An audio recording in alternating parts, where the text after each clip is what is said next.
Thank you guys for coming back to another live broadcast of Cobra TV. I've got my foot propped up and we're going to get started into a subcast. So I would like to hear from you guys. If you want to join, make sure you join our Discord. The link should be down below. And then go into the room called Atlas 102.5 FM to be raptured into the subcast room. We've got Infinite Lightning joining us. Bright Sterling joining us. Thank you so much, guys. And we've got the Atlas, Robert Reichard, and Tristy Monty. Thank you so much for joining us, guys. We're going to go ahead and play the intro, and we'll be right back after this. You have tuned into Cobra TV, the only galactic radio station in the Euclid Galaxy. This is a subcast. Join our Discord and wait in the room called Atlas 102.5 FM to be raptured. If you can't come on the show, leave Cobra's Speakpipe message. The link is below. We are sorry, no guests allowed tonight. Cobra is not trapped in the simulation with you. You are trapped in the simulation with Cobra. Join our cult. The Cult of the Atlas. The link is below. This is a subcast, and now, your host, Cobra. No check tonight! And again, thank you so much, guys, for coming back to Cobra TV. And this is the subcast, the Friday subcast. If you check on the banner on the front page of my YouTube channel, you are going to see the new banner done for me by Peaceful Gamer. Thank you so much, Peaceful Gamer. And he's got their weekly videos covering ambitious games in development, and then it also says subcast every Fridays. And then also what I'm adding here, let me go ahead and tune the TV into the right station. Boom, there we go. There I am. I look a mess. I look a mess. Here is my foot. I'm going to show the internet my leg. There's my leg. Yeah, it's banged up pretty bad. And I'm laying down sideways to the desk. And I have to type with one hand because I can't turn all the way around. But thank you so much, guys, for coming back to Cobra TV. Saturdays, I'm going to be starting a Saturday Let's Plays where I'm just going to be playing random games. Red Dead Redemption, No Man's Sky, and maybe Space Engineers or DayZ. You never know. But that's going to be on Saturdays. 2 to up to a maximum of 4 uploads possibly on Saturdays for Let's Plays. Minimum of 2, definitely. Joining me on the call, I've got Semtex UK. Semtex, how you doing, buddy? What's going on, Cobra? Yeah, I'm doing really well. Awesome, awesome. Really It's good to hear you, man. It's good to hear you. Guys, if you don't know who Semtex is, his link is down below. Go show him some Cobra love and subscribe to Semtex UK. He's an amazing person making amazing content. We also have Snow Obsidian is on the call as well. Our Patreon, Snow Obsidian. How you doing, buddy? Hey, what up, Cobra? Also, in case of any of you weren't aware, I am also the Geeky Pikachu on YouTube. That's right, so, Geeky Pikachu. No gek tonight. No gek. That's right. Hey, unless guys, you're the Geeky Pikachu, then that still counts. The Geeky Pikachu.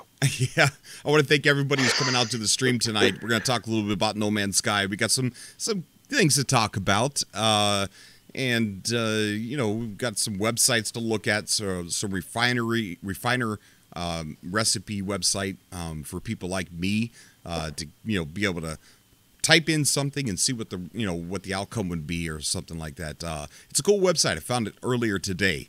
So we're going to talk a little bit about that and some of the data mine stuff and the direction that the game is going. I would like to hear from you guys what you think about No Man's Sky today and what you want going in the future. What's the number one thing that you want? And I'll tell you what it is for me. It's variation. Variation, variation, variation.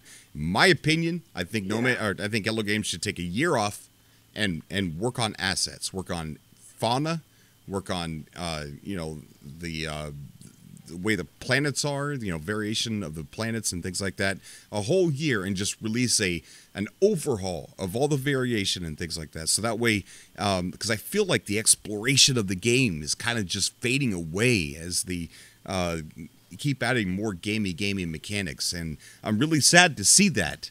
Really sad to see that the exploration's kind of fading away a little bit. At least it feels like that way with me. I don't know. Maybe I'm alone in that opinion. Let's see. We've got Northern Queen. Hey, there's Northern Queen. Mr. Cobra, you are back. Have you played Abyss? Yet it's cool. We got a submarine at last. And then she got a bunch of emojis. Also, there will be more big updates later. Yes. There's always going to be big updates. It's coming. Something's always coming.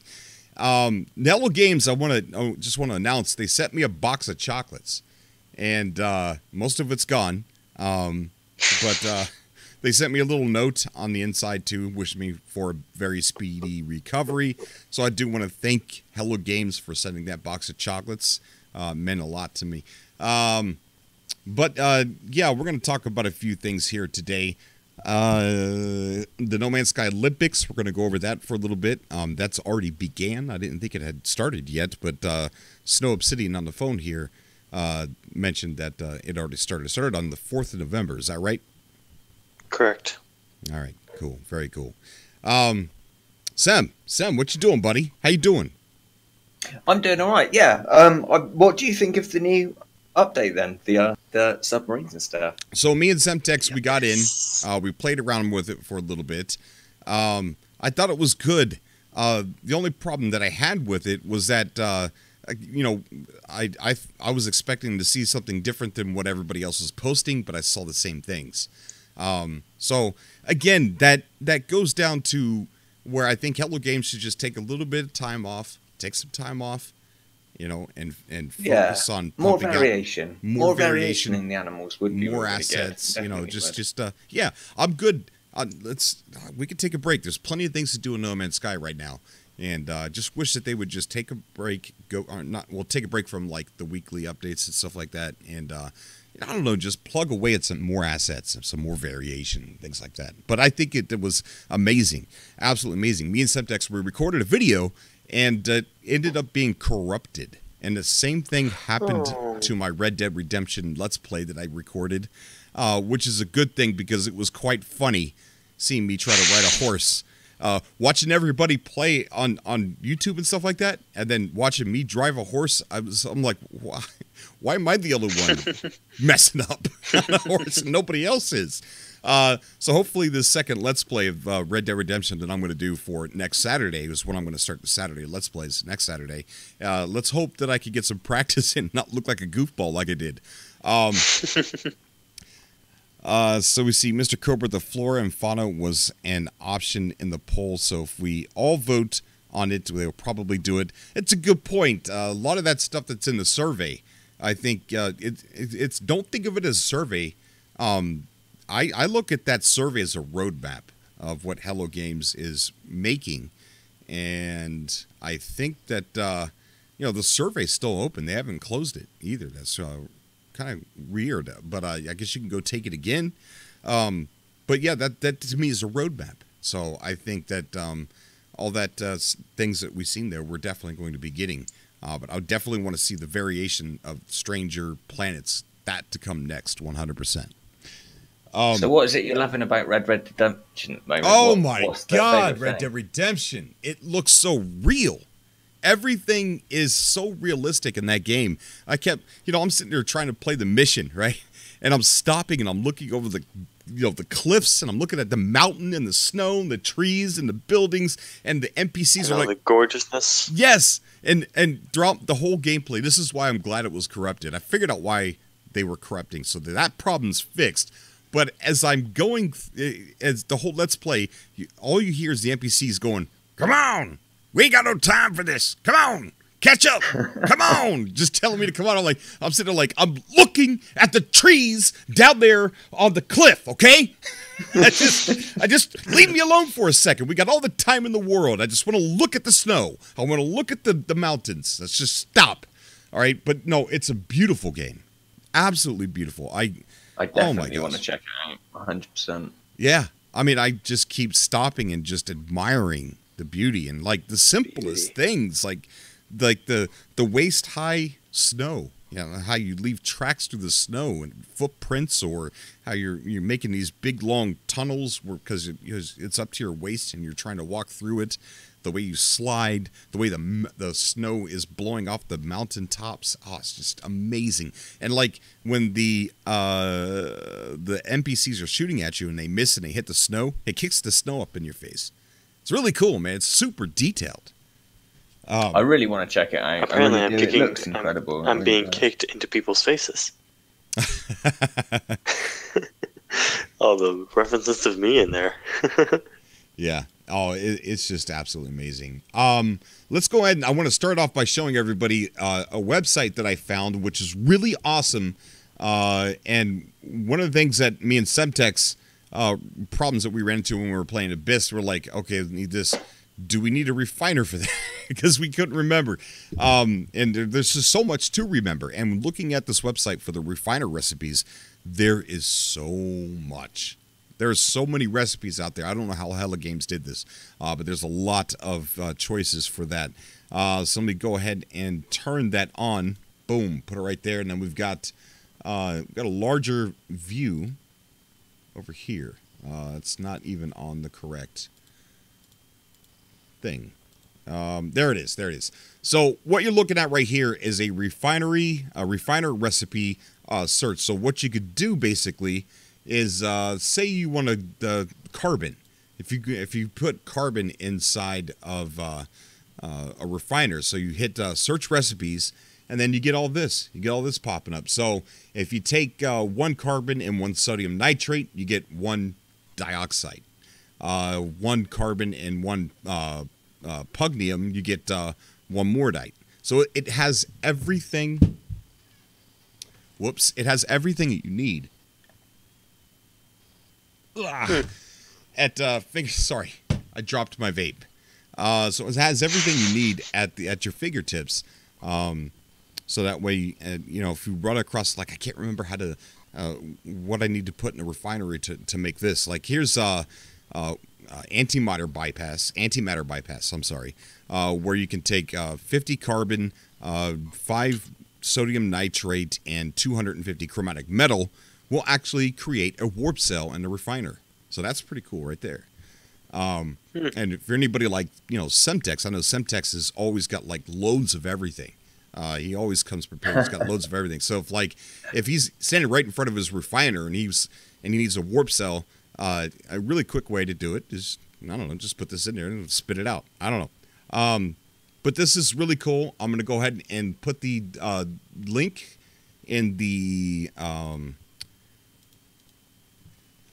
chat here. If you're watching this after the show, then you could just go back and click on the live chat and you'll be able to get the link. So let me hit Control V.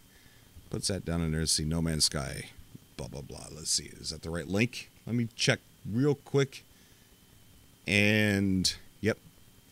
All right. So there is a link to the website to go and, if you ever wonder what makes what, that's a very awesome website. And I'm not sure exactly who created that. Let me see if there's any information on the webpage here. And let me go down to the bottom.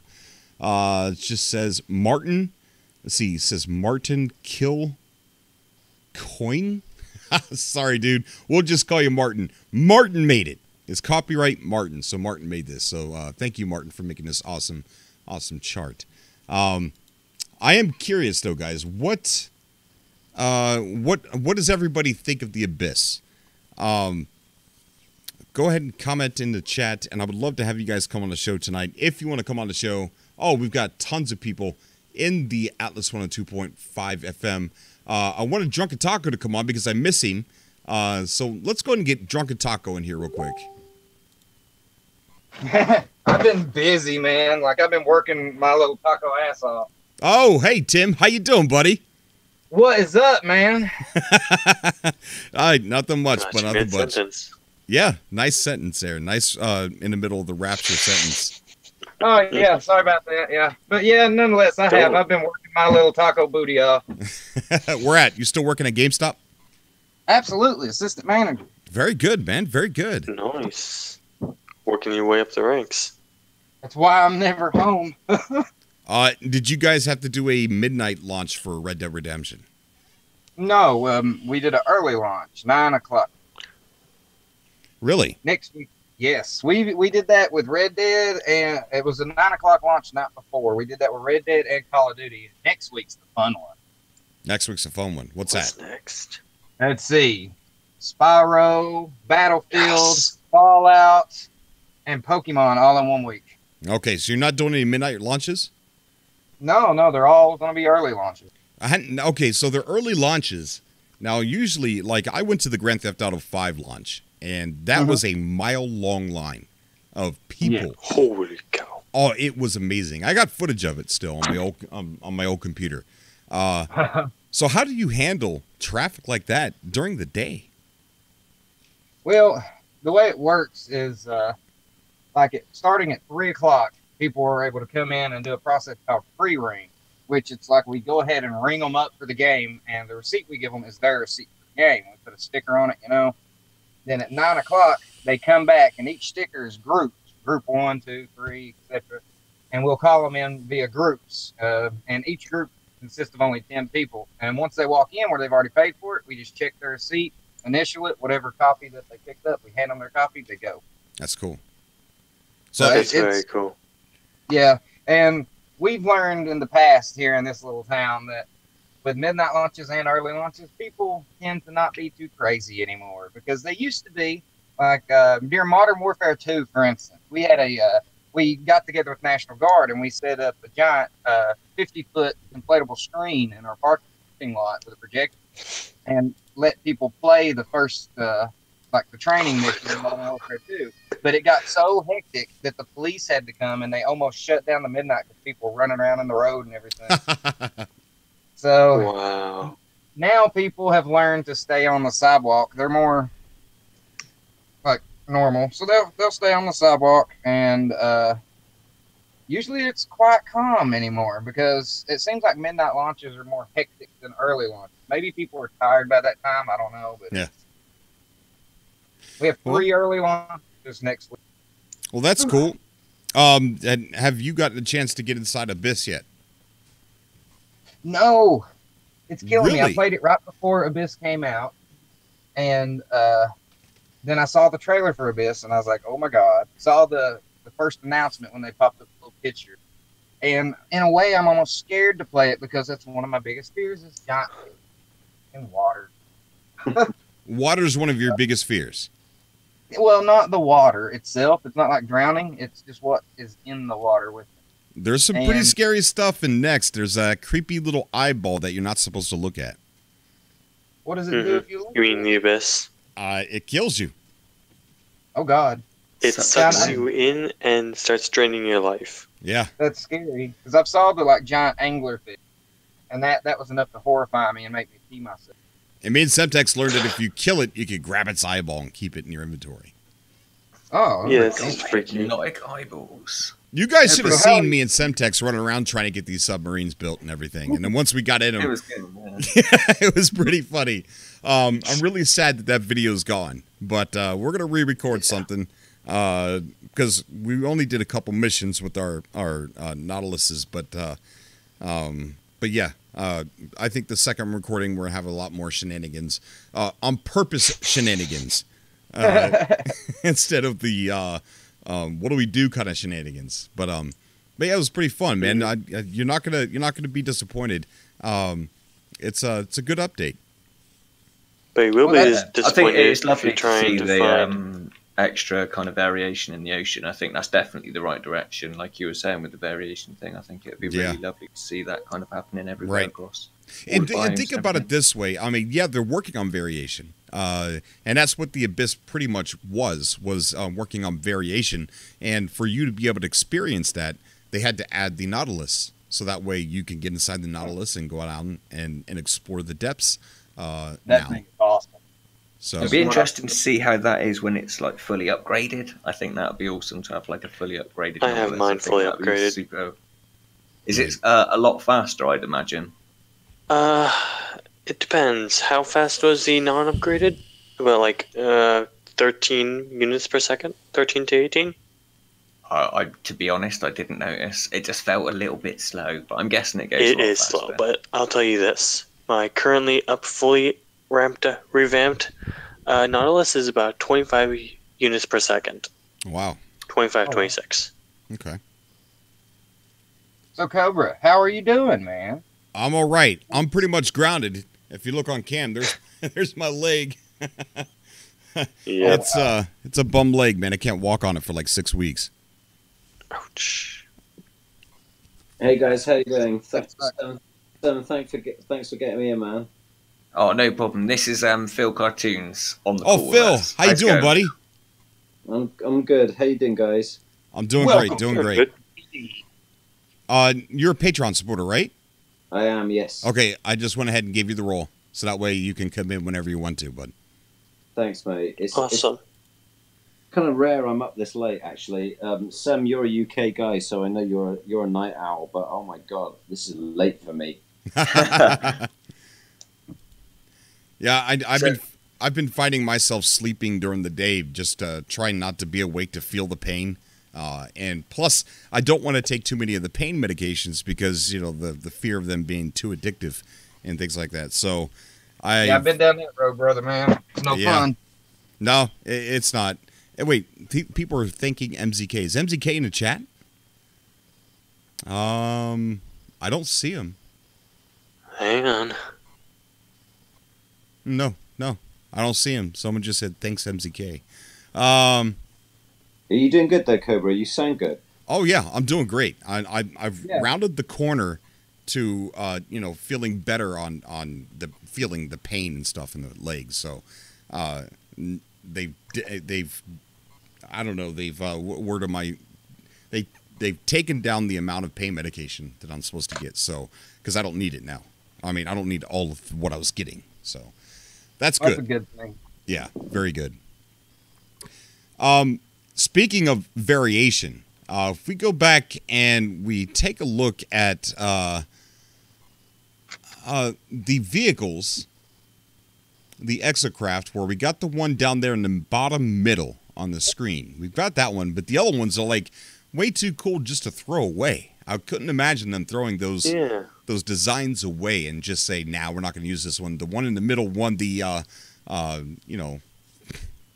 the best contest or whatever. One of the things that I would like to talk about is stuff that was in the data mine files that maybe these aren't new vehicles that they're going to give us, but that the Pilgrim that we got is pretty much like the base model. And what I mean by that is if we go to the data mine section, there is, and we've all seen it, people like Red Moss and Ray Rod have shown us that there's a customization menu, almost just like the one you do for your exosuit, for the exocraft and the starships.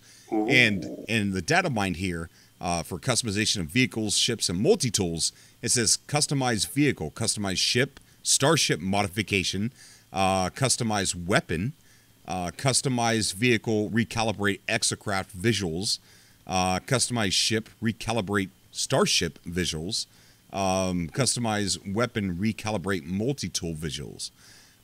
So I'd love to see that. Oh that my gosh, awesome. yes, most definitely. Like, just make your character super individual and all the vehicles and stuff. And when you turned up places, you wouldn't kind of be like, "Oh, that's that vehicle." You'd be like, "Oh, wow!" And you'd be like interested in looking at people's stuff. It'd be really good. Yeah. And something tells me that it's not going to be just the Pilgrim. I've got a hunch that there's gonna be more than just the Pilgrim. I mean, sure. I mean, I cannot talk today. Oh my god. Hey, did you take some of my pain meds? I've been fumbling. Did you take some of my pain meds? Because you sound like it. Only 12. I've been fumbling on myself for all day today, especially at work. You've been what? What'd you say? I've been fumbling on my words all day today. I thought you said you've been fumbling with yourself. No, that was me earlier. Sorry about that. Oh, that was you earlier. Okay. All right. Anyway. But yeah, I mean, what those different exocrafts that we're seeing could be customization of the Pilgrim. So I think, we've got a long ways to go. Hello Games, with that survey, that's nothing but a roadmap as far as what I'm concerned. As far as I'm concerned, I'm looking at that as a roadmap, and then looking at the data mine files and some of the stuff that other people have shown, with actually implementing those files again within the game. Red Moss does that quite a bit. He did it with the Nautilus, but he used the Nomad's gameplay mechanic to attach it to the Nautilus, which made it a land vehicle and such. But Red Moss does a lot of that. He'll see the stuff, and then he'll try and put it in the game. And I've seen people with videos with the customization screens for the ships, but it really doesn't do a whole lot because I guess the coding just isn't there to change the ship. But it is halfway there. So definitely looking forward to more variation, be able to mess with our ships, make them more us. I could see a lot of people trying to make an X-Wing from Star Wars. Right down to the colors and stuff like that. That'd be so cool. Really cool. I'd have to go for the TIE fighter, but yeah, definitely. Totally. On a ship that you're able to actually walk around in, whether it be a ship. Me too. No? Yeah, me too. Don't we all? Look. As far as I'm concerned, I think the entire ships that we have in No Man's Sky need to be thrown away and re-implemented with better ships. I mean, not better looking ships, but like if you play Space Engineers, the way they have their ships where you can walk around in them, get out, store stuff, customize the inside of it. It's all really cool. I think that Space Engineers ships in No Man's Sky, I think, would be absolutely beautiful. Well, they started that with the exocraft, really, didn't they? Because, they brought the exocraft in, and when you put the different things on, it kind of changes the external look of the vehicle. So you would think that's right. That would be something that would be kind of cool, would be just to be able to add stuff and people be able to see just by looking at it what that person had installed. That would be like a super cool feature, I think. Yeah, oh, yeah. No, there's an idea. Stabilizers. You know how in some games, like, I've seen Armored Core do this? If any one of you are familiar with Armored Core, it's like a mech fighter. Have any of you heard about it? Armored Core is like a mech fighter game, kind of like Gundams. Thank you. So Armored Core has these little stabilizers where they're basically kind of like weights on certain areas of your mech. So if they did that similar to on the Pilgrims or the Exocrafts or even the Starships, that'd be pretty interesting, don't you think? I would. Yeah, it definitely would. And I think it would be awesome if our exosuits kind of showed the upgrades that we had. That way, when you came across somebody, you could visually look at somebody and see how upgraded they were. Yeah, like me. Cool. I think that'd be awesome. yeah. If you hear Snow Obsidian on the mic and you're like, "Hey, player, who are you? You friendly?" And then he starts talking. You're like, "Oh, this guy sounds like a pushover. I'm going to gank him for everything that he's got." Or no, I'm going to kill him twice so that way he loses his grave and just mess him up. And then you walk up to him and you can't tell that Snow's actually a sleeper warrior. Just Snow. Speaking of that, let's segue real quick. We'll come back to the data mine files. I do want to talk about the Olympics that are coming up, which is right here. I do want to talk about the Olympics. No Man's Sky Olympics is coming up, and they've already had... And it's actually going right now. Yeah, it's actually happening at the very moment. November 4th, they had the opening ceremony, TOG Mud Race.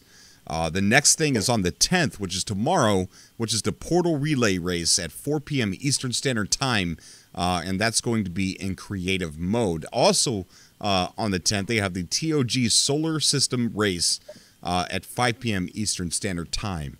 So both of those races are happening tomorrow, and you can see those. I'm going to go ahead and give you guys the Twitch channel that's going to be broadcasted on. Wait, that's not the... Okay, well...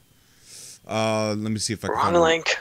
Well, no, it's the right link, but it just linked to another... Is this going to be it? Yeah, here it is. I think this is the place. Yeah, this is the place. So I'm going to go ahead and put in the chat here. This is where you can see these races happen tomorrow. See, control. Hey, we got Panda Poopies in the chat. Panda, what is up, buddy? How you doing, man? Good to see you, buddy. Okay, so there's the link. If you're watching this after the fact, when it's not live, you could still find the link and be able to click on it in the chat, the live chat that happened during the show. There's going to be a PvP knockout arena. Is that what they're calling it, or PvP final? Knockout round. Knockout round. Okay, knockout round, and then the finals. Okay, and then the finals. Now, are you going to be a part of that? Considering the fact that I'm the manager, or I think it's a manager of the PvP arena. Right. I'm not sure if I will or not, but if I am, I'm going to annihilate you. You laugh, Taco, but this dude is undefeated, almost. Oh, I didn't laugh. No, I don't. I trust me. I believe it. I've talked to the guy many a time.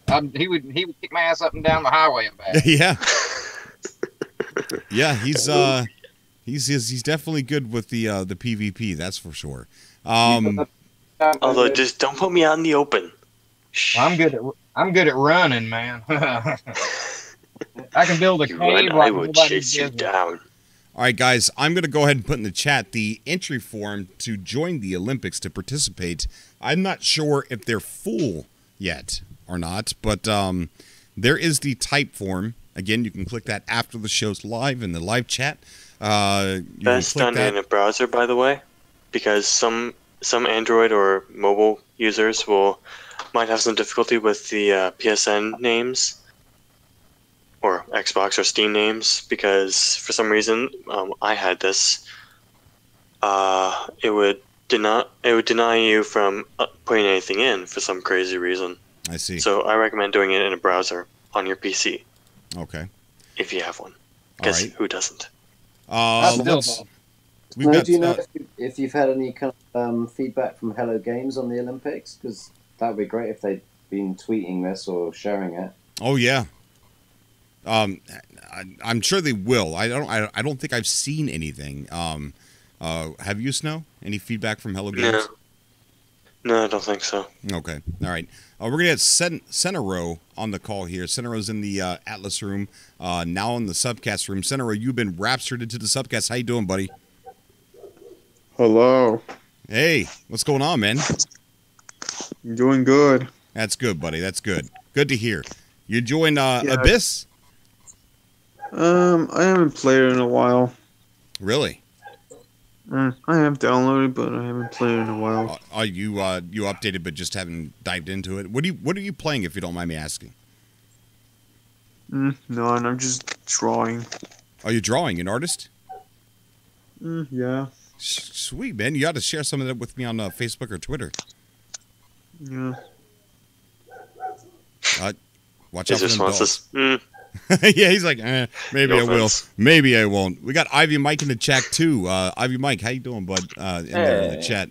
Drunken Taco, we lost Drunken Taco. We'll get him back in here. There we go. We got you back, Taco. How you doing? So let's see what else. The Olympics. I'm really. So I give you guys a Twitch so that way you guys can go over there and watch that when it's playing. Let's see, what else do we have to talk about? Oh, the something else a little bit, I don't know, controversial for somebody or for some people. But the ARG. Yeah.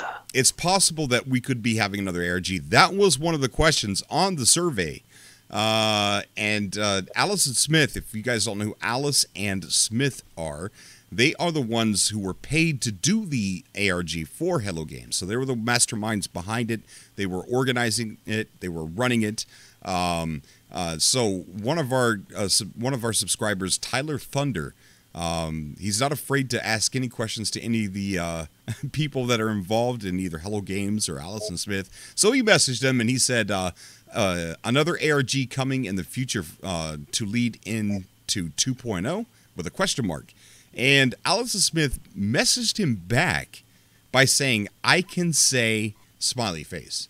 Now, you can look at that at two different ways. Either that's the way he meant to say it. He does speak French, not very good English. But he probably, could say that maybe he meant to say, I can't say. Smiley face. Well, But if he says, oh, continue.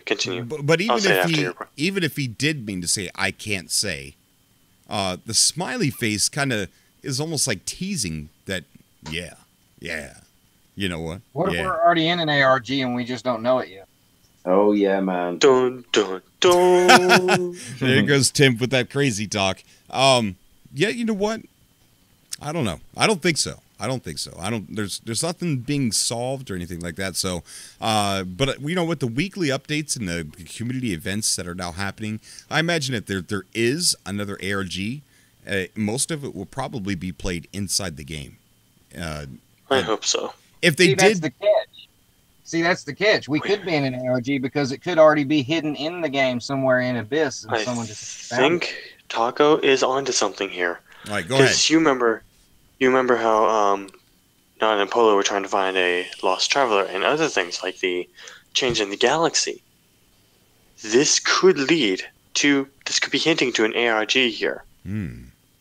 Because we still haven't found this mystery person, if they're in this reality, or in No Man's Sky terms, that is. Now, did you play through the storyline? Me? Yeah. Yeah. Okay, so we didn't, spoiler alert for anybody out there who has not done the storyline. Tell me how it ends, because I've not played through the storyline. Do you find that person? For the community events? Huh? Or for the Abyss? For the Abyss. Community events or for the Abyss? Abyss. Oh, I'm not talking about the Abyss. Okay. I'm talking about the community events. Yeah. Anyway, when you had to go find that. Yeah. I remember that when you had to go find that missing person, that did feel like an ARG type mission. Bingo. And you That's had to find the right answers to the breach terminals, and you got yourself a coordinates, and that coordinates led you to the next community event. This could be an ARG here. Just saying. Or there's could be another side to it. Remember in the beginning of the community events lists, there was something about how the change of the galaxy was occurring. First, it started off with the. I remember that. Yeah. Yeah, the buried technology, and then the feeding of the fauna, getting crap tons of hexite. Because that's what I did. I got crap tons of hexite. I was not prepared for the Great Reset. I trust and believe that if they're going to be working on stranger, more varied variation planets and stuff like that, there will be another reset. Hey, Cobra. Yeah, buddy. Have you seen MCK's video? No, I have not. For the which one? Which you mean, like his latest video? No. Yeah, the one with the current. Well, not current, but the situation with the colors, the color. Oh yeah, we're bringing that up tonight. I was going to bring up colors tonight, or at least not necessarily. Well, I guess colors would be the topic, but I also wanted to bring up the fact that how the variation has just took a step back. I mean, we took leaps and bounds, and the scale of the game, the planets look more realistic as far as. Things are big and distances are really far, and travel time is at a really good sweet spot. But I miss the strange colors and stuff that we had from the vanilla version, and I did want to talk a little bit about how Sean Murray did. He actually brought that up. I'm going to put this on the big screen. It says thousands of internet-connected peeps still play vanilla No Man's Sky every day. Never updated since launch. 83 of you are playing on PS4 right now. Thank you for your service. So he's acknowledged the fact that we're all playing, or that a lot of people are playing vanilla No Man's Sky, and that just means the way the game was released. How does he even know that? He can see everything that we're doing. This is Papa Sean. Excellent point. Excellent point. But yeah, I mean, since next, the planets, we've got stranger fauna, now, and we got really cool looking fauna, but the color and the way that the planets felt like an alien planet, that's gone. That went away somewhere. I don't know why. Why would you get? I mean, if anything, I understand that if you're gonna make things bigger, you're gonna have to make some sacrifices here. But we're talking just about color. You know, like the weird colored skies and weird colored grass, things like that we had before. That just seemed to gone away. I remember when I found the planet that I put the Culture of the Atlas on. I chose that planet because it looked really cool and Earth-like. I'm like, oh my gosh, I probably won't find another planet like this. This is a gold mine. It looks great. But lo and behold, that type of biome is more common now than it was before. And you actually bring up a funny point. We have a PlayStation demo unit at the store, and the PlayStation was actually broken in it. And we tried updating it, we tried fixing it. It's been messed up for years. Mm-hmm. And just yesterday, or not yesterday, day before yesterday, out of the blue, it booted up and started playing over the TV. Uh-huh. And this thing hasn't been updated since like 2015. And it started showing a trailer of No Man's Sky, and it was showing the trailer of We've Seen Things, like I've Seen Things, and it said coming soon. And I'm sitting there watching this, like, man, this TV is showing other trailers of things saying like coming 2016, yada yada yada, and then it just shows this No Man's Sky trailer, and it kind of floored me for a second because it made me start reminiscing of everything in the past, right? Not just like us here at Cobra TV and everywhere, but of all the hype leading up to the game, and then when the game first come out, running up to those weird little white cell phone towers that you needed the little chip for, the bypass chip to access, to find different things on the planet. And you just, I don't know, even though people were complaining so much about the game, I had no complaints about the vanilla version. Oh, me neither. I remember back then playing the game and then coming to the computer and seeing all this wildfire stuff, like the internet's burning down. And you could ask my wife, I looked at her like, how do they not like this? Look at this. Look at these amazing planets. You look at these this weird alone feeling that you get, and like these awesome color palettes that are super strange. That's gone. It's not in the game anymore. Do you remember that very first time you left your starting planet? Go first tweet Sean Murray. You put it up and flew out of the planet, and it was just incredible when you looked back down. And then you flew around. I'm totally with you on this, Cobra, and you, Taco, is like the start right at the beginning. Maybe there was some stuff missing, but that game just looked wonderful. It looked like a dream. It did. I was blown away. I couldn't stop playing it for 2 weeks, and I had to go on holiday. And during the time I was on holiday, I was just like checking out Twitter and seeing what was going on. And that's when all the crap started to explode. And I was like, what? I understand. This is the best game I've ever played. Yeah. You're absolutely right, man. The first time ever when this game first came out and you leave the atmosphere of a planet, you're sitting here in anticipation like, oh my God. And you stop just above the planet to turn and look at what you left and realize that the crosshair dot in the middle of your screen is really all you've explored. Right. And that, to me, blew my mind. Yeah. And turning into that very second planet, you're like, all right, nobody on planet Earth has ever seen what I'm about to see. Yeah, exactly. I didn't hear what anybody said. I was like, people want to complain about the variety. I'm like, dude, there's 18 quintillion planets. You could go across 2,000 of them and they'd be barren. And that still makes no account on what's really out there. Yeah. I would like the next update to be called No Man's Sky Bob the Painter, right? And it just brings back color. That's it. Just give us back the color variations, man. I mean, I don't. Sean Murray. And I sat there. I've thought about this for a while. Why? I mean, I understand that some things have to be, taken away, sacrificed because the scale of the game was broken at launch. I always said that throughout every subcast. Something's wrong with the scale. They fixed the scale, but I don't understand how fixing the scale would have to dial back and get rid of some of the color. I mean, maybe it had something to do with the filters, and maybe the filters didn't interact right with the color stuff. I don't know. Assumption. You know what's weird? I was chatting to this evening with a friend. I'm going to forget it all. I have to apologize. I'm kind of like the standing drunk on tacos tonight because I've had a few gin and tonics. But So I'll forget the science of it, but it was something to it's a friend who's developing a science TV show that's going to go on Netflix, and it's about how life is going to form, maybe would form on other planets. Maybe you guys who are a bit more sciencey will already know this, but photosynthesis, apparently green is not the most premium color for photosynthesis. It's actually purple, and there's no reason, or there is a scientific reason, but there's no reason why purple plants cannot be prevalent on other planets. And I was really surprised by this because I just thought like purple plants was a sci-fi thing. That didn't make sense, but apparently it has a basis in science. And it just started me thinking about No Man's Sky again, about orange grass and purple trees and all these wonderful colors that we don't see so much anymore.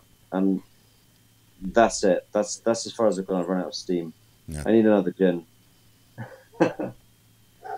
Mike has been covered in ivy. We got Ivy Mike just joining us. Ivy, how you doing, buddy? What's going on, guys? Hello. Doing great, man. Doing great. Covering a wide variety of topics here. ARG, variation within the game, colors. Bananas. And I'm Tacos. very, very concerned on why the colors were taken away from the game, from the planets. Have you noticed that? Yeah, it's definitely, it doesn't have that sci-fi feel to it. It's more realistic looking, and I think that they needed that in some biomes. But to your point, I don't know why they took away some of the other things. Now, I don't know. It's now here's the thing that gets me is in the picture that we got before release, right at when they first announced multiplayer. And I think it's on the back of cover. There's like bright pink grass. Oh, with yeah. So it's still, I think it's still there and still just an easy switch for them to turn back on. Who knows what their reason was? Maybe it was an accident. A lot of time. Remember when we didn't have any trees on the lush planets? Yeah, that was an accident. That was a known bug. Yeah. So it should just be a 0 instead of a 1 somewhere for pink. There's a lot of things, like you just mentioned, the pink grass that that should be in Next. There's also, the exocraft. Wait, there's no pink grass in Next? I don't believe so. That hurts my feelings. And then also in one of the trailers when they showed like one of the exocraft, I think it was like pink and blue or something like that. It kind of reminded me of a Rocket League car. Remember the multicolored, different color exocraft, and we can't do that yet in the game as well. But yet it was ready enough for them to do that for the trailer. So it makes you wonder why it's not available to us right now in the game. That's really strange. I mean, it's the same reason why a lot of things weren't in the game at launch. If something just wasn't working right, they don't want to put it out where it's not, they're going to break the game. Yeah. Which, I mean, there's enough of that. So, right. There's an idea.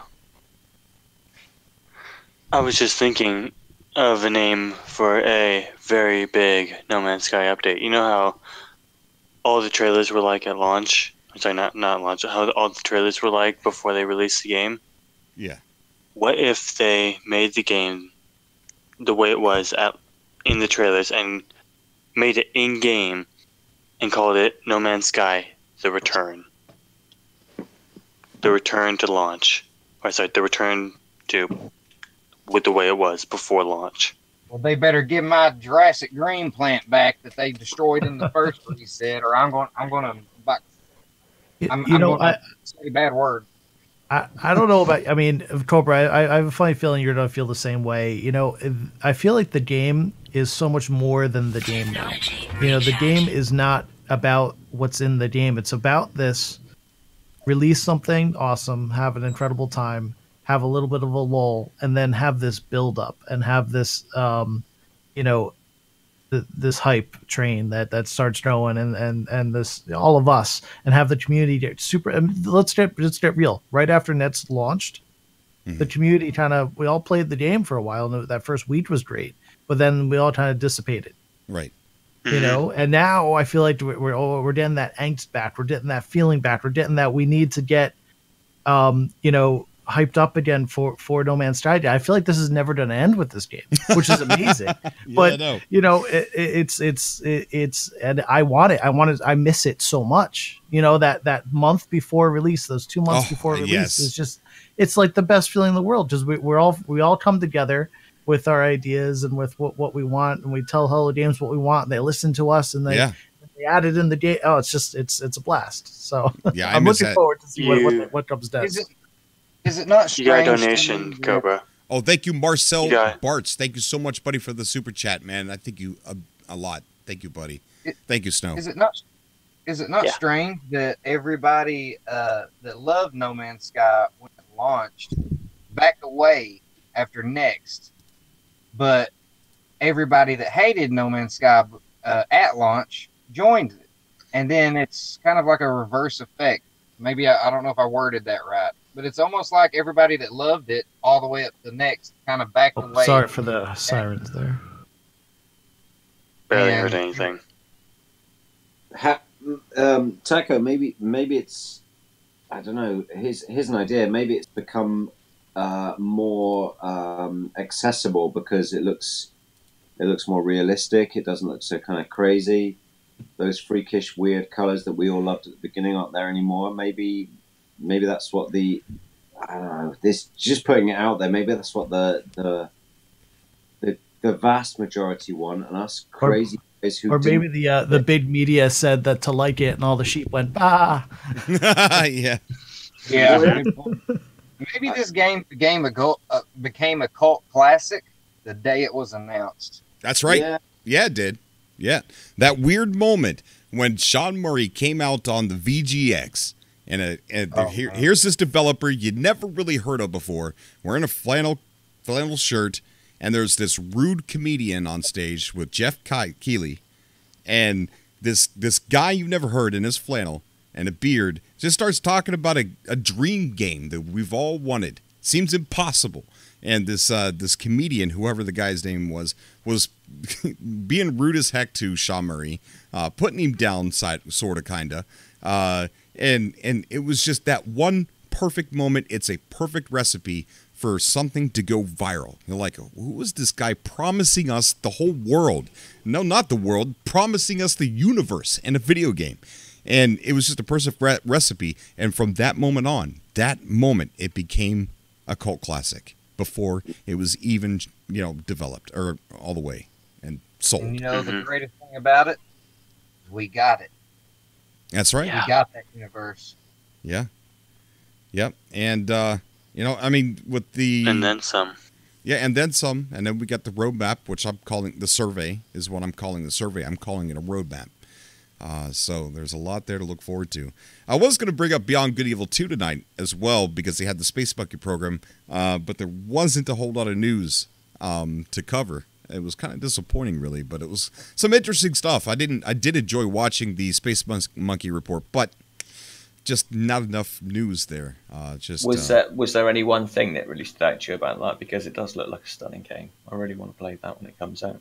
Well, there was a couple frames of new game footage that we haven't seen. They talked a little bit about character customization, a little bit more, but nothing we didn't already know.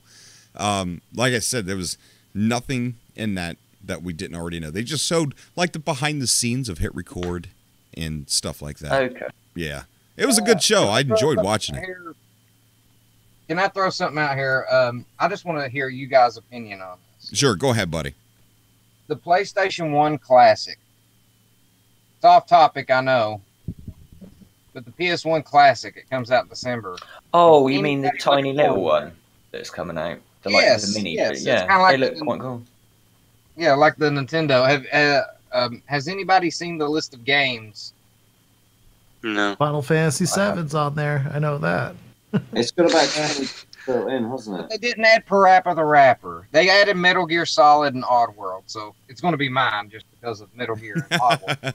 Still, Parappa the Rapper, man, really? It's not there. Ivy Atlas in the chat saying the last community mission was good. It took a lot longer to finish it. He enjoyed it more than the others. Did I burn through some warp cells for that, though? The community missions... What's the other currency for? What's that? The other currency. in No Man's Sky. The one that was supposed to be given with community events. I'm a little behind, so Oh, I mean, you use that Quicksilver. inside the anomaly to buy the Quicksilver items. oh, Don't okay. trip the Taco, Quicksilver really? items. Taco, I thought you'd be all over playing it, man. Dude, I'd be working. He's 6 days been a off of week. it. Now, what if I came into GameStop, Taco, and I said, "Hey, I'm gonna buy No Man's Sky, but what items are there to buy with my Quicksilver?" Nothing really outside of. You want to talk about Quicksilver? I'll be. They've throwing you my done Atlas twisted your pass mind, and be didn't like, they? They're making I you don't- peddle that Call of Duty. They're making you peddle the Battlefields, the DLC. You're turning on us, man. You're becoming one of those gamer zombies. Hey, I got an Atlas Pass physical, son. You got a problem with my Atlas Pass? I'll be smacking it in the face of people. You don't Well, know that's these people before shit. that's before they got to you. Oh. See? Hey, I get paid good, homie. That's all I'm saying. See, look, there you go. It's a DLC shiller.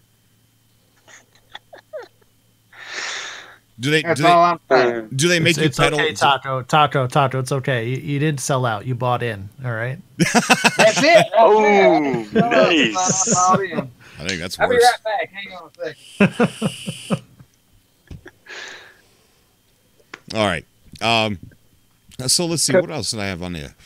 Cobra, Agenda. talking about Beyond Good and Evil, was there any indication of what platforms it's coming out on? Because they've still not said that, as far as I'm aware. The rumor or the feel is that it's going to be on both PS4 and PC and Xbox. Was the first one on all three? I'll be I right know back, guys. the first one's on PS4 and on PC. I'm not sure if it's on Xbox or not. Do you know about that, Sam? I think it was it PlayStation 2? I think. Yeah, it's on PlayStation 2. Yeah. Yeah, it's on So, PlayStation, I don't PC. think it was on. Yeah, I'm not sure if it was on Xbox, but it might have been. I'm not entirely sure. Because to be here's honest. kind of like, here's a crazy kind of, not so much a conspiracy theory, but just wondering. They've not given a release date for Beyond Good and Evil 2 yet, No. have they? No. And they seem to be kind of quite open about the fact that they're still deep in development. They're not kind of rushing this game. They're saying early days. Right. Star Citizen 2.0. Yeah, well, maybe. But there's a PlayStation 5 rumored, as we all know. Could this be a PlayStation 5 game, not a PlayStation 4 game? I'm going to go ahead and say yes. It's not coming out for this gen. Yeah. That's my personal feeling. That it's not going to be out on PS4. They are a long ways away from getting this game done. I remember it was not last E3, but the E3 before that. They had only thing that they had gotten done were some few game mechanics for the avatars and world generation.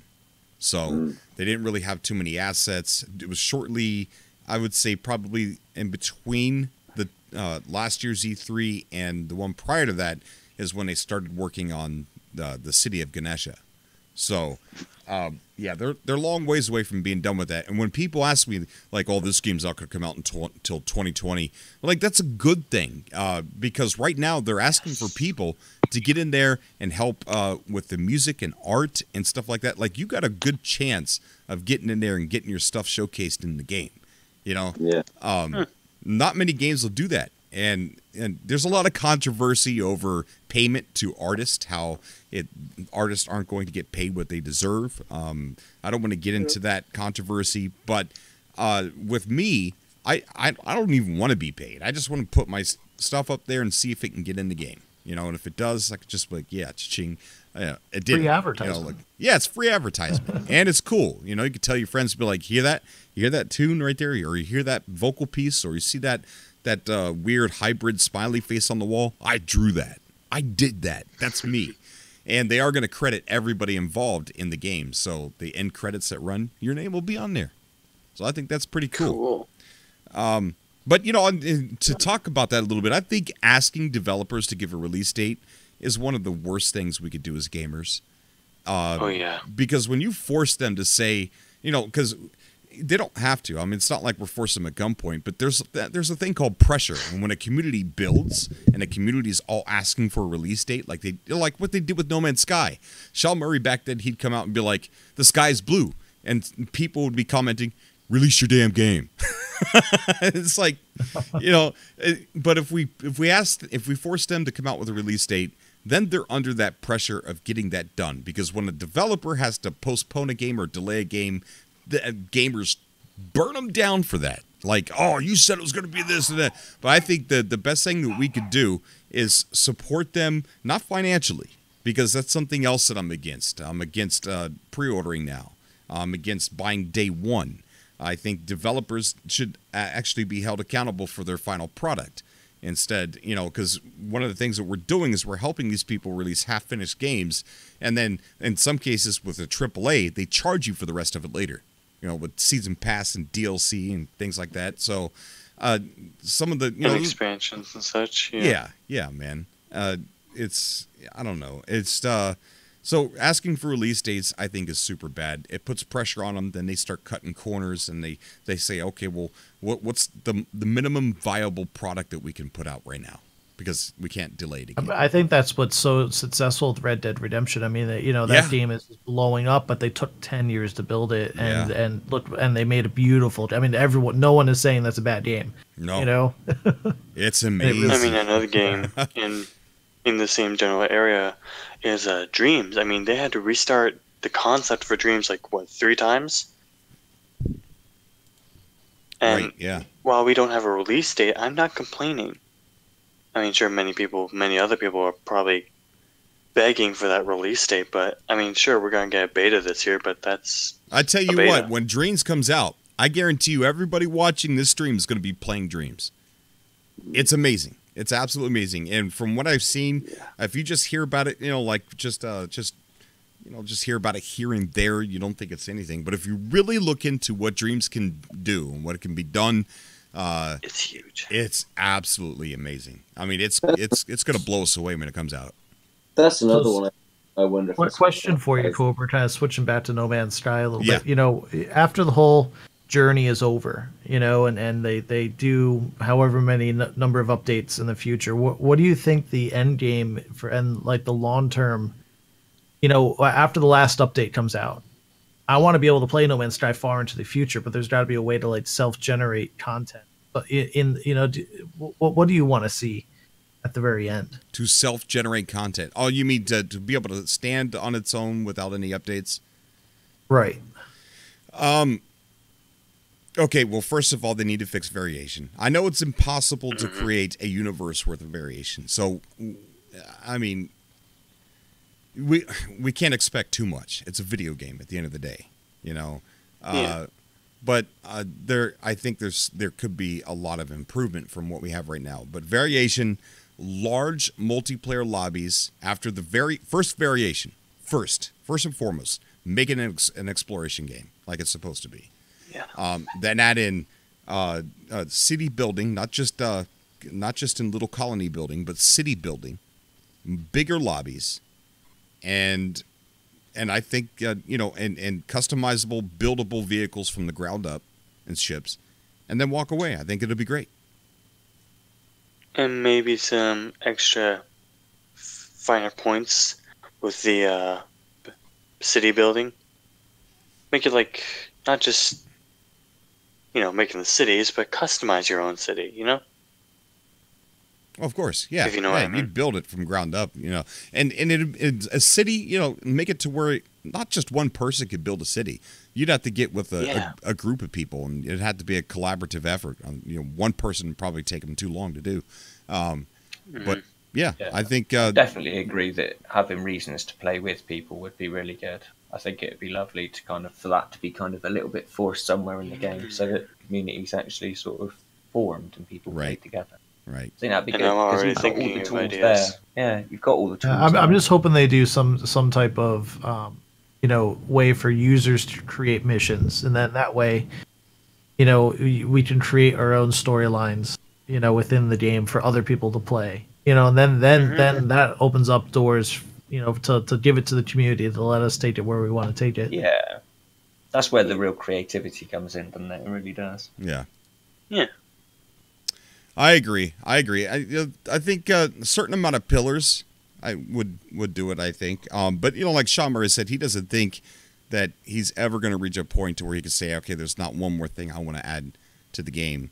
And he thinks that it's always going to be something that he wants to add to the game. So I don't think it'll ever be done. But I think giving people a reason to come together instead of just coming together, and having the minimal things that we could do right now together, giving us reasons to be together, things to do together, and things like that, I think would. And they need to make it harder. They need to make it much more difficult to survive, especially in the end game. I agree. Yeah. No, pirates are a joke. We have unlimited money, you know? Yeah. Yeah. Yeah, that's very true. Very true. I do want to talk about the vanilla No Man's Sky. There is a lot of people who play vanilla No Man's Sky, and Sean Murray just recently tweeted that out on Twitter. And the Thunder Humping Turtle Duck Interloper, who is in the chat right now, has just started doing a playthrough of vanilla No Man's Sky. He's just got one video up so far of his playthrough. I just put his link in the chat down below. If anybody wants to go back and reminisce on what the game was like when we first got it, go over check out discover, because some of us haven't even played vanilla. Right, that's true. Yeah. Very true. Like me. Don't dive too fast into the atmosphere away from pirates. You'll get stuck under the ground. Yeah. Go check out Thunder Humping Turtle Duck Interloper. That's a tongue twister. And their names. Go give him a subscribe. Show him some Cobra love. Check him out. I was watching him earlier, and it was really nice to sit there and watch somebody play the launch version of No Man's Sky. And it really makes you look at the color palettes and things and go, why did they take that away? Why? I mean, it boggles my mind. The more I think about it, the more confused I get of why they took the colors away. But like you said, Ivy Mike, maybe it was an accident. Maybe they don't even know. Maybe nobody's really, like saying too much about it. I really miss plutonium. I know. Yeah. I know. They replaced it with condensed carbon. Why? Yeah. It's so tiny. Yeah. Anyway. Yeah. Hey Cobra, did you ever get to see my... going in the right direction with the Abyss, so it shows a lot of promise for more variation. Oh yeah, the underwater is fantastic. Yeah, it does. I agree, Sam. But here's the thing, we all said that with Nets too, but at the end of the day, there's 4 or 5 underwater biomes. It's gonna get that's why I completely agree with Cobra 100% on the variation thing. I think animal models, like the base models, like we've got a rough understanding of how it works. Alien heads. Yeah, and let I've always said it. Let the sliders go absolutely crazy. The closer you get to the middle, the more weird it should get. Yeah, it's like, and that it gives you a reason to travel. Then that's like your the reason to go. I feel like at the moment it doesn't matter how far I go, I'm not going to see anything that I'm not going to see in the 20 stars around. For example, I don't know. I feel like it. Yeah, Cobra. Lovely for it to go back buddy. a bit. Sorry. I just wanted to point out something that you know how there's like 13 quintillion planets to explore, right? And while of course we can't explore all of them, I will say that there are some systems in the galaxy you can't actually access. Like if you see my last stream. I know it's a very weird stream, but I tried to go to the very edge of the galaxy, and I can't access the systems that are outside of there's a couple of stars on the edge that are just unselectable. In fact, you can't even select them with your the UI on the galactic map. There's also another video I wanted to get up. Funny story. I left my PlayStation 4 on all night long in the galaxy map, just going away from the galactic core. When I woke up, I checked it, and guess what happened? What happened? the game started glitching out a bit. You have a video of that? To move. I have it on video, yes. Oh, you can upload that to Twitter. I will. Just connect your PSN to Twitter. Okay, I will do that. All right, send it to me as soon as you can. I want to see that. I do want to acknowledge Not a Vampire 111 in the chat for donating via Super Chat. Says, for some extra Band-Aids, I'm so glad you're alive. Thank you, buddy. Thank you. Big old giant Band-Aid on my foot. No, you know the reason you couldn't select those star systems at the edge of the galaxy? You do know why that is, don't you? No, actually. Because that's where the old ones live. That's where the old gods are. You cannot go there. That's where Nyarlathotep dwells. That's where the old gods live. That's it. Excellent. Well done. To your point, man. I mean, if they added, if you figure, you got to think there's got to be like a certain number of variations that they could have to each variable, whether it be 16 or 32 or 64. To your point, they have to make 64 different variations of everything. Now that's a lot of stuff, but that's where they need to get to. Yeah, because you have 64 different biomes. You won't remember the 63rd, 65 from now. Yeah. Well, it just won't be as familiar. I think it will feel more spread out because currently you kind of feel like there's not an awful lot to be gained from traveling super far at the moment, and I'd like that to be a thing. Right. I definitely would like. The other thing I think of too is we played the hell out of the game before, so we know the patterns. We know how it works. Think if someone did just buy Next and they're on their 50th hour or their 100th hour, they're still finding things that they're still finding bubble planets for the first time. I absolutely get that, and 100%. I just feel that variation would never be a bad thing. Like more variation, more together. That's a reason to always go back. Yeah. I think that's kind of like it is key, and it does feel with Next that a lot of the Cobra saying with the color palette that seems to have been very much muted to what it was. What it is also the sunsets are so quick. There's no more. The sunsets are always the same amount of time on every planet. It used to be that if the sun hit at the right angle going around the planet, the sunsets would turn the sky crazy colors. Oh yeah. And now it's all the same. It's all orange sunsets. Right. That I found. I haven't seen a pink and purple sunset in a long time. Mm-hmm. Or a red. I just like to see a return of some of the more interesting colors. Yes. I think it's kind of very muted now. Bring back the colors, Hello Games. Neon, get out the Crayola crayons and bring back the colors. Do it. I'm looking at that link that you suggested, Cobra. Was it Turtle? I've forgotten his name. I'm watching it right now. Yeah. You're absolutely right. It's kind of mind-boggling when you look back on it. The colors are so vivid, I love it. Yeah. Yeah, I'm watching it right now, and there's like pinks and purples and oranges and bright greens just sort of flashing up. But Sam, I totally agree with you. That whole thing about there's no incentive to travel far at the moment. You can just jump to another system, and you know that you're going to get a random experience. But there's no real reason to go a great distance because you will get another different experience, which won't necessarily be any different from just jumping from one system to another. That's something that I just feel like it's kind of all very, I don't know. Do they still have the planets with the big stone snaking structures that snake around the planet? The giant stones that go up and down, and I don't, like they had before Next. The kind of wormy, kind of snaky. Yeah, the giant mountains, but they were very wormy looking, and yeah. I feel like the terrain too is just very Earth-like. There's some mountains, not mountains. It definitely made it kind of feel more like a planet that you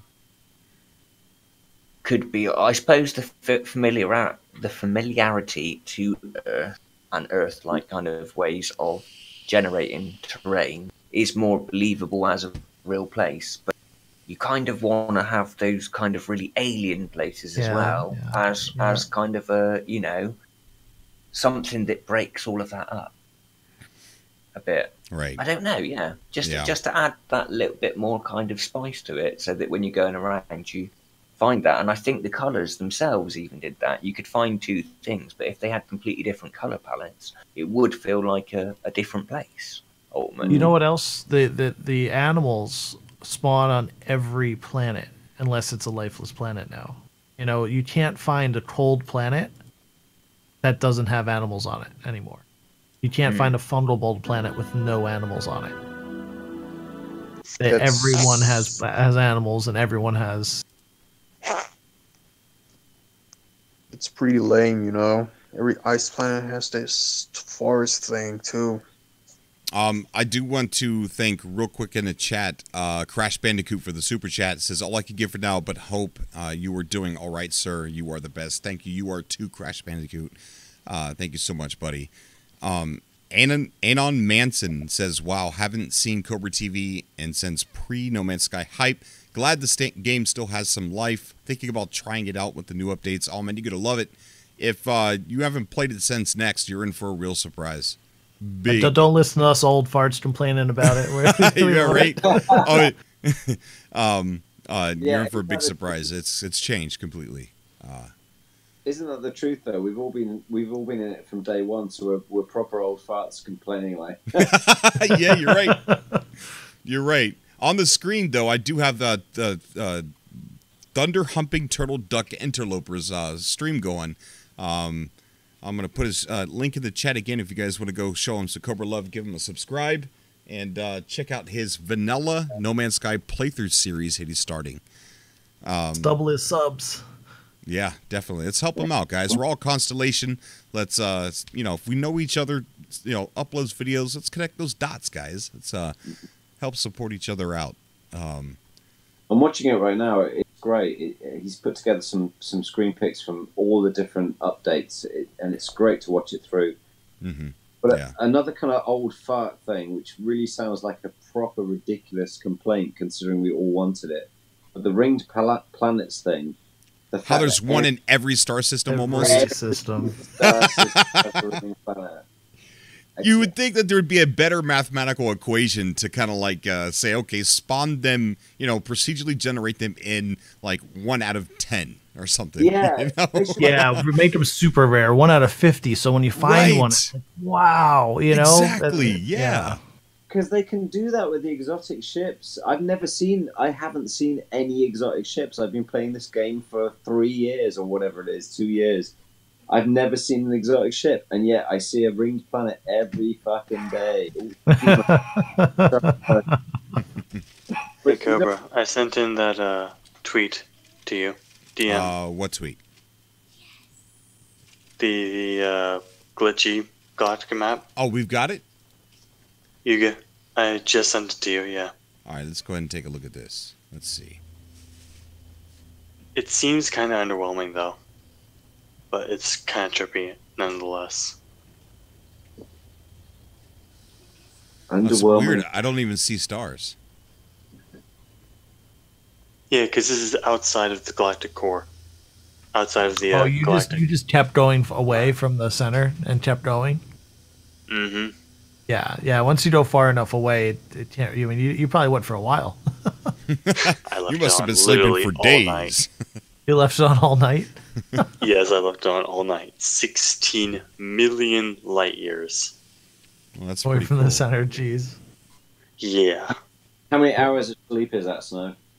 I went to bed around 9 and I got up at around 10, so...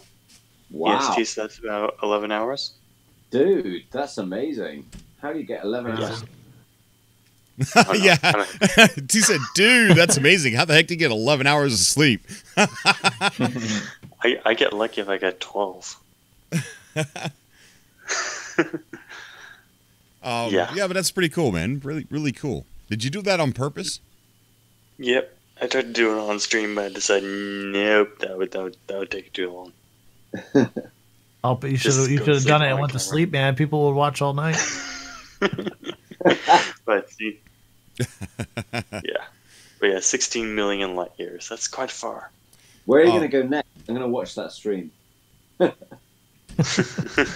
But going back to the ARG, how many of you are willing to go through another ARG now that Hello Games is literally like, I wouldn't say directly communicating with us, but they're retweeting our stuff like crazy. When they release the weekly patch notes, they have a community showcase there where they're showing off some of our stuff.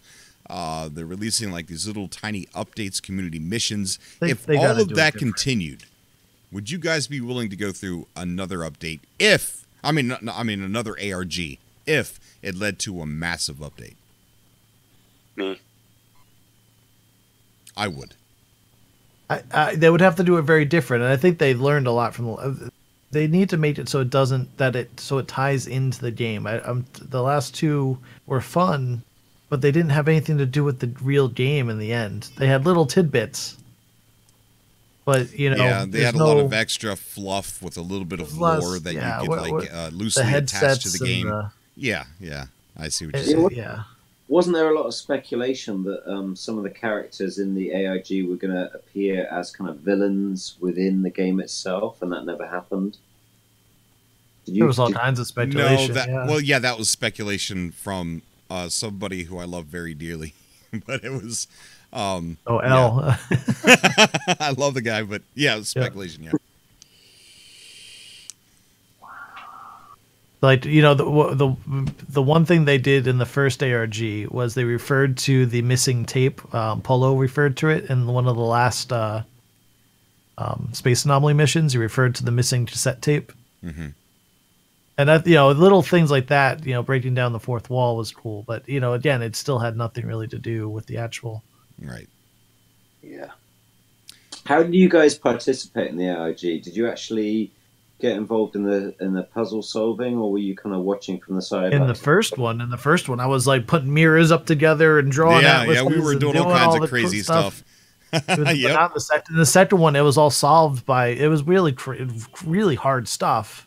Right. That only like really, really smart people. Not that we're not smart people, but who's got time?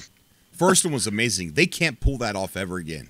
Like, they won't be able to pull it off ever again. Like, because we didn't know for sure if it was Hello Games at that time. Yes, that's why might have been Hello Games. I cared more about you guys than I did Hello Games when I got that box, and I'm like, this is my chance to connect Hello Games and the ARG together and Waking Titan together, because there was so much argument. People were like, it's not Hello Games, it's not Hello Games, right? And this is a troll.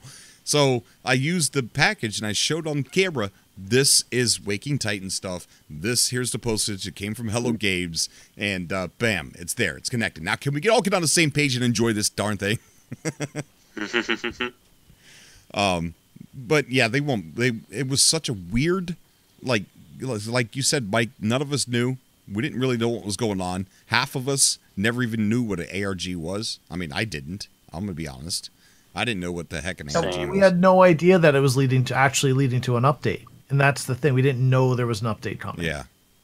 So if there's another ARG, we get it now. There's another update coming. It's not the same like fever and passion in there. Right. Is there another thing, like you were saying, Cobra, because I hadn't had an ARG prior to this either.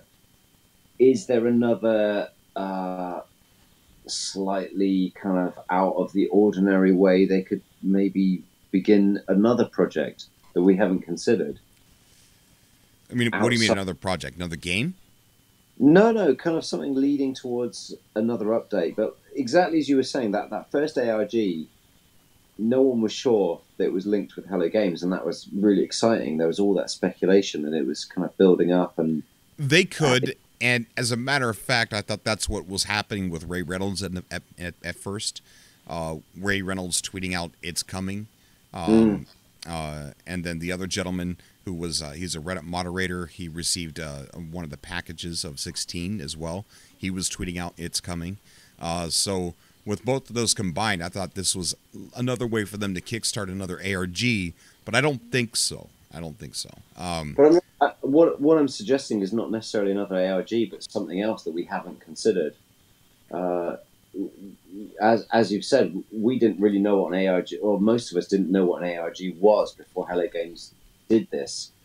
So I wonder if there's another way, something else out there, another technique outside of a video game, outside of tweeting, outside of the usual ways of promoting stuff that they may be considering. They seem to be a kind of kooky gang of guys thinking of some interesting stuff. So I just wonder if they got something else on the boil that we just... You mean some other kind of viral marketing? Yeah, something that might completely sideswipe us that we just don't know is going to be Hello Games and No Man's Sky. They seem to really, really love this game and really, really want to put stuff into it. I just wonder what else they might be thinking about.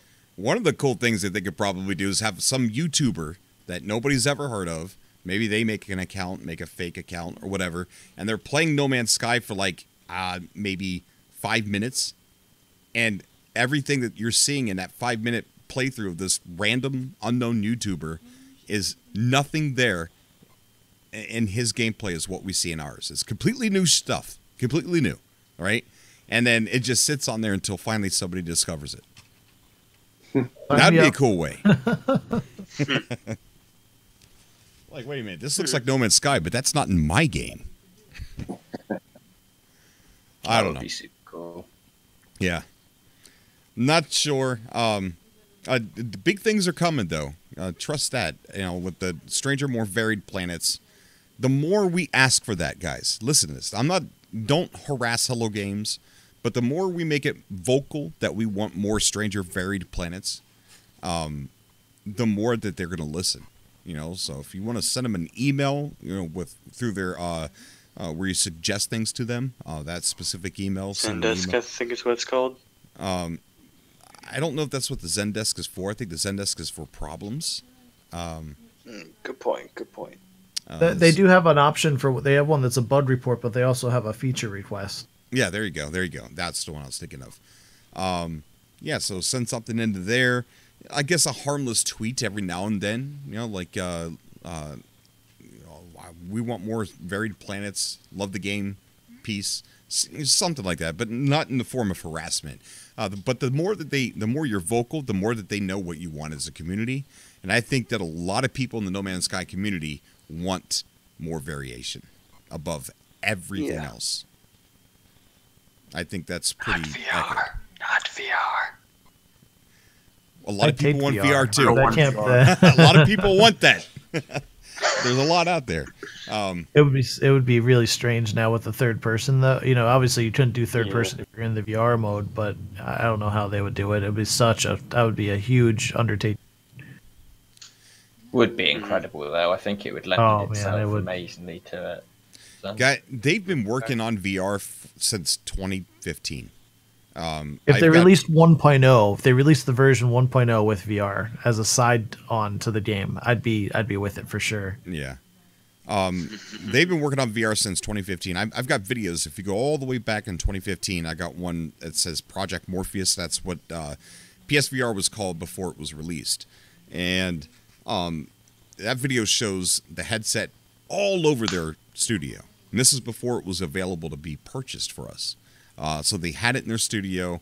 They've even mentioned in interviews that they've had No Man's Sky working with VR in a very rudimentary way. And that they're not sure what the future PSVR is going to be or VR. So they weren't sure where they stood on that. So they've been messing around with VR since 2015. And as long as they make it that I still can use my regular controller and not the stupid wave my hands around with, you know, so I just run around, do everything, just have it so I can look around with the headset. Yes. Then I'm ready. Yeah, I don't want to be like swinging my hands at No. Me too. Dinosaurs. See, like when it comes to VR for me, I don't want the gimmicky hand controllers and stuff like that. The way I picture cool VR for me is me sitting down in a chair with the headset on and just being able to look around and still using my PlayStation controller to move. You know, I can just look up, look down, look around. That's my VR experience that I want. I'm lazy. I don't want to stand up and play a video game. No. Standing up is for Besides, I can't stand up right now anyway. Exactly. My only problem with the VR thing would be if they made me start again with the glyphs. I can't be finding all those glyphs again. Yeah, me neither. Me neither. Did you see how fast they went through the last ones? They just went boom, boom, boom, boom. They're all done. I think they were getting tired of them too.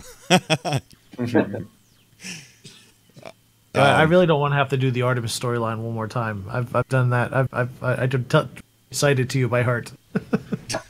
I feel a little bit like with Skyrim. I've played Skyrim so many times. I've got it on VR now, and it's like it's another time I'm playing it again. Really?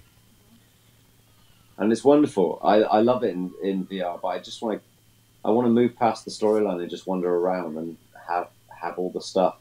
And I feel like that. Does that use a controller, or does that use the hand things? You've got a choice. You can use both. You can use either. Okay. And it actually feels really intuitive with the hand controllers because of the fact it's a sword and sorcery thing. So it feels right to be swinging your arms around, but it feels right to be standing up while you play it. So I don't do it very often because I play at the end of the day when I'm tired and I don't want to be standing up. Whereas No Man's Sky feels to me like a game that, because you're in a spaceship, I know you walk around, of course, but it feels more like a sitting down game. It feels like it would fit a controller. Yeah, I agree. 100%. More like a suitable fit. Yeah. Yeah. Well, there's one thing for sure. VR is in the future for No Man's Sky. Because I'm going to keep saying it. That's not a survey. That's a roadmap. So you know basically what they're going to be working on for No Man's Sky for the next couple of years. So my guess, okay, we're on 1.7 now. So does 1.71. Okay, yeah, well, yeah. Does that mean we're 2 major updates away from, or 3 major updates away from 2.0? Well, I mean, we went from 1.5 to 1.6 to 1.7 in the course of a month and a half now, or 3 months, you know, so. Yeah. Yeah, but maybe they're ready to chill out for Christmas. They're going to take a month off.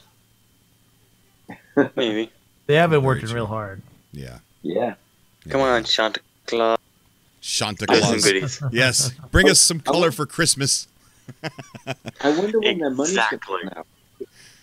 Well, it's not. They sold more copies, I think, when Nets came out. Not more than the launch, but they sold. I mean, I remember they launched on Xbox, and it was a huge hit. They sold a crap load on Xbox at $50 a pop through a distributor that's known for releasing older games. So I'm sure their margin was decent on from Tencent. Or very true. You know, so and 505. And 505, I'm sorry. Yeah, and then the China release, and then Steam, you know, they had a huge number of sales, so they got enough cash. They have what, 20, 30 people now working there.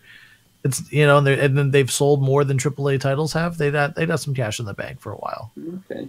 I mean, I don't know how this works financially, but it just seems to me that there has to be a finite amount of money. They've got ground rent on the offices, the premises they rent. They got their staff. They got their overheads. They're giving us this stuff for free, which is incredible. Yeah. I mean, they could be charging for this stuff. We know this. They could be charging for cosmetic updates, like doing a Fortnite kind of thing, and they're not, which is just incredible of them. I mean, but payroll is the biggest expense, and if you only have 30 people, they're not as like most game studios have 500, 1,000 people. You know, so when you're only talking 30 people, and their salaries, I'm sure, are decent, but there's only 30 of them. But it's going to run out eventually. Mm-hmm. Yeah, I'd like to see the numbers of how many were actually sold. I wonder if that's available somewhere. And don't forget Umbrella Labs. Hello Labs. Hello Labs, where they're going to take about 4 games under their wing that they're going to help fund. And they said they had one already. And I promise you that one is called Appearance. Or its code name is Appearance. Appearance is the software though that what's his name's using, no? Yeah, but he also wanted to make a video game with it. Make it into a game, yeah. Yeah, he wanted to make it as an engine helper, or an engine tool, and also he wanted to make a video game with it. So, whatever he wants to do, whatever Sam Swain wants to do with that engine that he's making, I guarantee you that's what is in Hello Labs, because at GDC they said we have one already, and at that point Sam Swain was hired there. Okay. So, but yeah, it's going to be exciting to see what comes out of that, and if we're going to know, you know, like if it gets released, are we going to know that it was funded by Hello Labs, or we just never going to know. I don't know. Yeah. But Sean Murray, you know, when he talked about something outside of No Man's Sky, he talked about like an RPG of just like one planet and using all the assets that they could possibly pile into that one planet. Oh, put it in the universe of No Man's Sky. Let us fly there and play the game on. right. That's why No Man's honestly, Sky is so. Look, No Man's Sky is so big. Like if you worked with Hello Games, like, look, I want to sell this this game, and it takes place on a planet. Hello Games could be like, okay, we'll lock that planet out for everybody else, and we'll sell, and you can sell it and connect your game to that. I don't know. Maybe that's not a good idea, but you could literally sell some of the real estate to some developers in that game. That's actually a really good point, Cobra, because, I mean, it's something we spoke about a few weeks ago, is that we're kind of spoiled by the size of this game, that we start complaining when we get games where there's only going to be one solar system. Yeah. This is a how many galaxies are there in this game? It's like 256. 55. So pretty much every game that ever existed could easily fit within one galaxy. Just give them a solar system, and you can hire exactly. You said, look, we'll sell some real estate, and it's like, okay, Red Dead Redemption can go in this one. We'll have Beyond Good and Evil can go in this one, and you could just farm this stuff out. Yeah, exactly. Yeah, when I can't remember the gentleman's name when he went through every single galaxy. He thought he was making one more jump to the last galaxy, but he was in Galaxy 255, and when he made the jump, he was back where he started, back in Euclid. So yeah, it's weird that it should be 256, but he only discovered 255. Snow, that's a challenge for you, man. You got to leave your controller on so you go through all those galaxies. Yeah. Sorry, what? That's going to be more than 11 hours sleep, dude. Yeah. He's like, I can do that. Trust me, if anybody can sleep that long, I can do that. Totally different topic though, guys. Hey, Cobra. Yeah, buddy. Have you ever seen a stalagmite in No Man's Sky? Because I got a beyond colossal sized one. Yeah, there used to be a whole bunch before Next. Oh, but this one's big. Check it out on Facebook DM. That's what Snow said. Snow's boasting about the size of his stalagmite. Where did you send it to me? Facebook DM. Why you sending me stuff on Discord? Certain stuff you send me on Twitter. Certain stuff you're sending me on Facebook. Sorry. Keeping you engaged on your social media there, Cobra. Right? Yeah. It's easier for us than amino stuff on Facebook, okay? Oh, that's pretty cool, bud. Wow, Yeah. that is pretty big, isn't it? Yeah. And if you read my little comment down on before the last photo, if you get the reference. Says, and I'm thinking about a King of the Hill theme until I realize this ain't no hill. That's a stalagmite. So colossal that it will make the Colossus leak its tank, if you know what I mean. I took a lot more photos on this beast, but I left them out because there's a lot. But I do have one more. Hope you enjoy them. Wow, that's pretty cool. Pretty cool pictures, man. Thank you. Don't fall. Whatever you do, don't look down. All right, guys, it's been fun, but I think it's time to go. Unless there's something you guys would like to bring up that you may have wanted to talk about. Hey, watch MCK's video. Yes, definitely go support MZK. MZK is amazing. I'm sure everybody here knows who MZK is. But if you don't, just type in MZK in YouTube and tell him Cobra sent you. He's a good guy.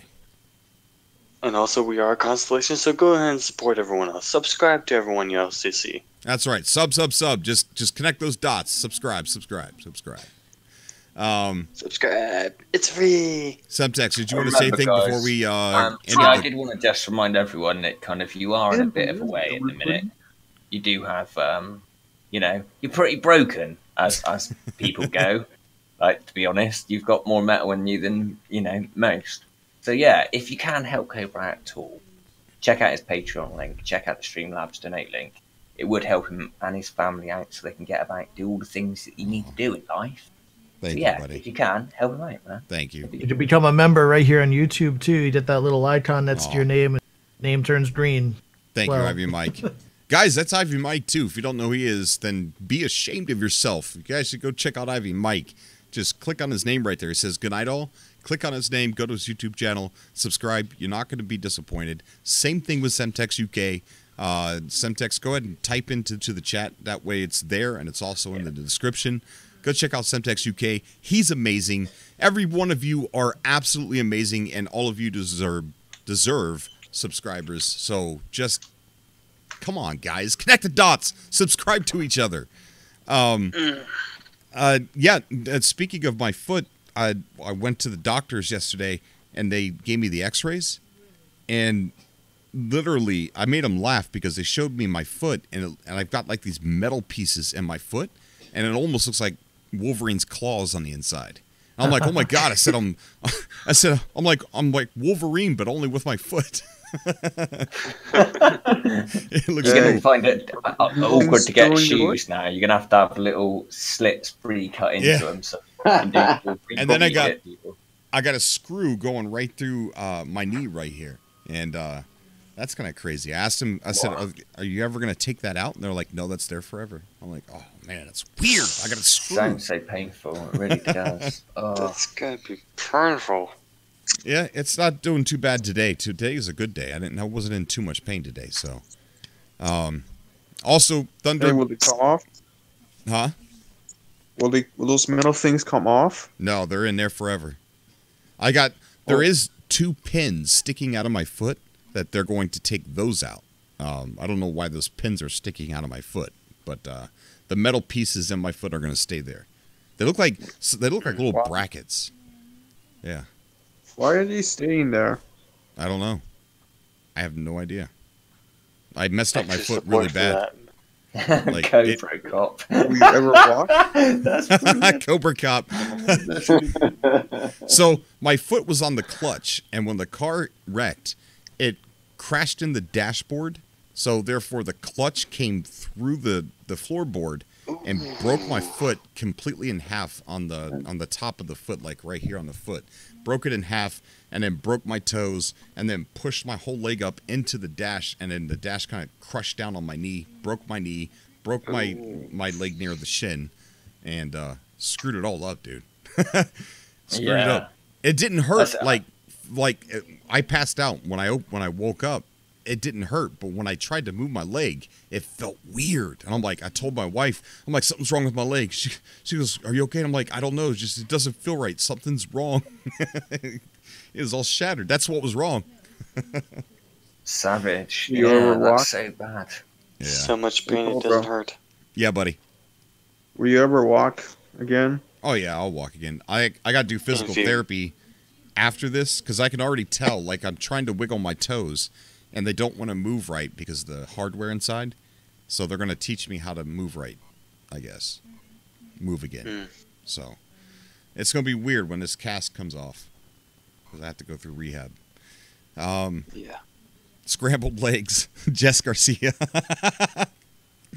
Oh, that's funny. Very funny.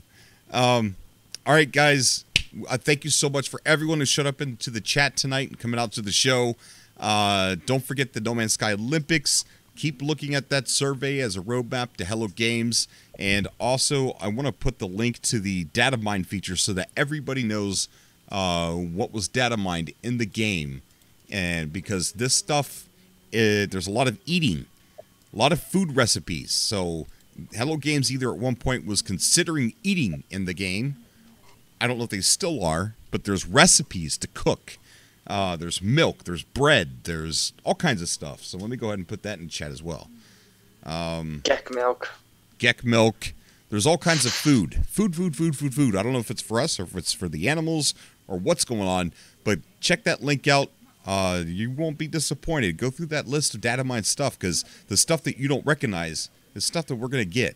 Probably. Maybe. Hopefully. I don't know. Gek milk for breakfast. The food update. You have to drink Gek milk, but you don't get eggs and, you don't get any cups. That means you just got to find a Gek and never mind. Well, it won't be. You won't have any room. The HUD will take up the whole half of the screen because it'll just be bars. You'll have your hazard protection, your oxygen, your food intake levels, your calories, your. Yeah. Oh my gosh. Overkill survival. I just want to say super realistic. I just want to say it's been a real pleasure being on the show. I'm so glad to hear you back on form. You sound great. It's been great. My little girl was so delighted to have her. Oh, she's amazing, dude. She cheered me up, man. She said to me, "Am I famous, Daddy?" And I was like, "Oh, so. Of course she's famous. Of course she is. She's amazing." Again, tell her I said thank you very much. Yeah, will do, man. You take care. Okay. Bye, guys. Have a great weekend, all of you. All right. And you. All right. Thanks for doing the cast again, Cobra. It's good to be back. Oh yeah, definitely, buddy. Thank you so much. All right, everybody. I'm gonna get out of here. Thank you so much for coming by. And I'll see everybody again next time. And as always, I love you guys. Until next time. Bye, Cobra. Bye, everyone. So,